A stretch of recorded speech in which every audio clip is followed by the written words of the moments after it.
Rene Descartes was born on March 31st, 1596 in La Haye, France.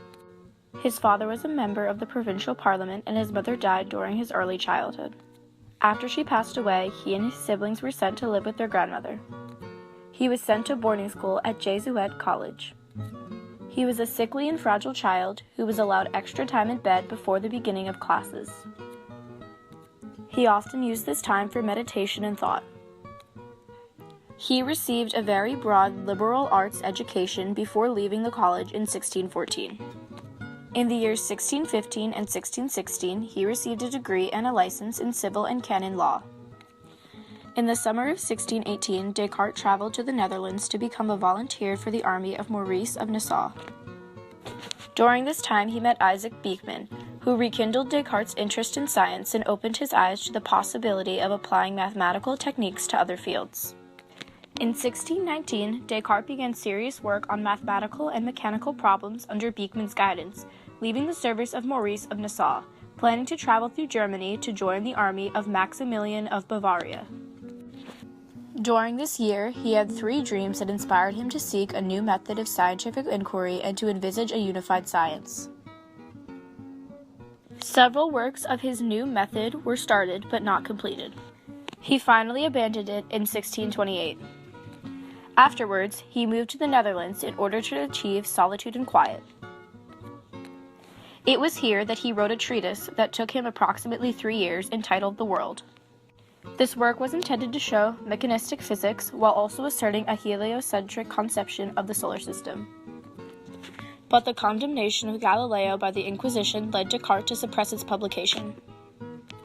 He began work on Meditations on First Philosophy in 1639. A second edition was published that included a letter to Father Denet in which Descartes defended his system against charges of unorthodoxy. This controversy led him to post 2 open letters against his enemies. One of these letters led to threat of his expulsion and the burning of his books, but he was able to escape this. In 1643, Descartes began a correspondence with Princess Elizabeth of Bohemia.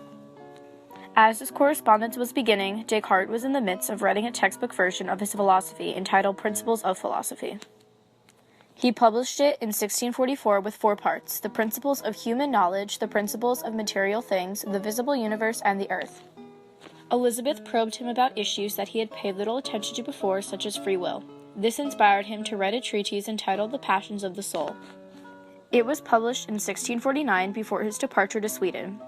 In late 1646, Queen Christina of Sweden initiated a correspondence with him.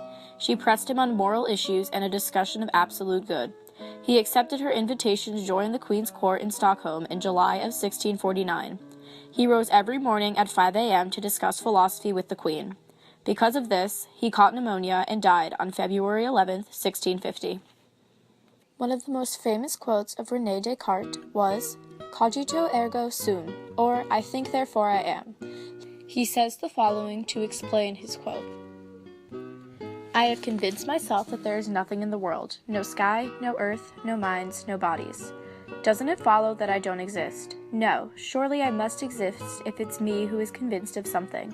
But there is a deceiver, supremely powerful and cunning, whose aim is to see that I am always deceived. But surely I exist if I am deceived. Let him deceive me all he can. He will never make it the case that I am nothing while I think that I am something. Thus, having fully weighed every consideration, I must finally conclude that the statement, I exist, must be true wherever I state it or mentally consider it." This basically means that if he has the ability to doubt something, he must be existing to even doubt it in the first place. The fact that he can think is what assures himself of his own existence.